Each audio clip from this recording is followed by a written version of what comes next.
Move that the Board of Education of the Livonia Public Schools School District purchase everyday mathematics materials for 5th grade at a total cost of $49,757.87.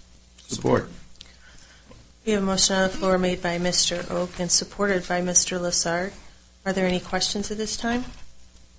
Mr. King. Well, just some observations. Dan, myself, and Tom went on the EDM field trip, and we went to Saline. And this is, we looked at actually, I think it was a 6th grade class, and I believe we had an opportunity to observe a 5th grade class as well. This is a district that has had everyday math for many, many years. I think about almost 10 years now, and it's that long. And then we actually went to 3 different elementary schools, our elementary schools, to observe the everyday math in the classroom. We spoke with some teachers, and I'm sure that Dan and I take different things away from that visit. But what I did notice in Saline was that I had an opportunity to speak with the students, so that everyday math is really the only math that they have been doing, and it was very impressive, some of the things we watched the students do. But in every class, just like in every math class everywhere, there's the students that don't get it. And my observation was that the students that love math, excel in math, well, they were getting it. And then our 4th graders, we had a chance to observe. And I talked to some of the students that just really just didn't get it. And we also, we were given just a lot of information. Jen provided us and Sheila with, a stack of information. And I did look through the research, and I want to thank all of the community members that did contact me with emails and phone calls and with their concerns, and we forwarded them to Jen, and hopefully they're going to address them.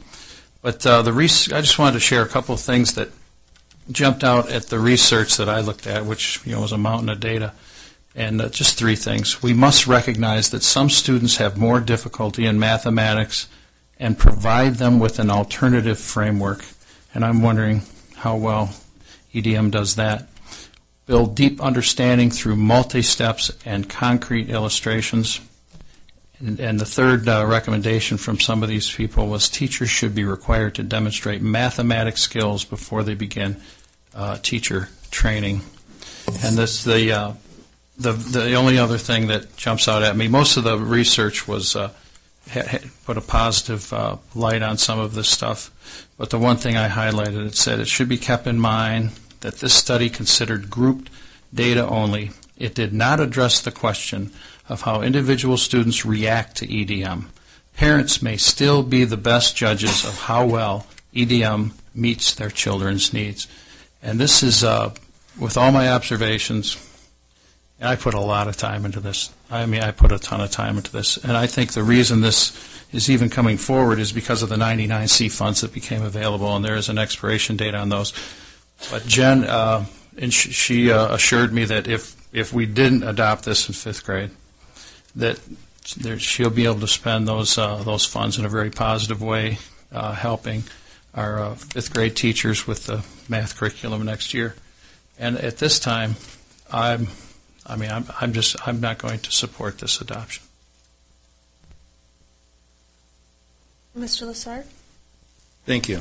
Mr. King, I would like to know the author of your research. It was stuff that Jen gave us. Who wrote it? Where did it come from?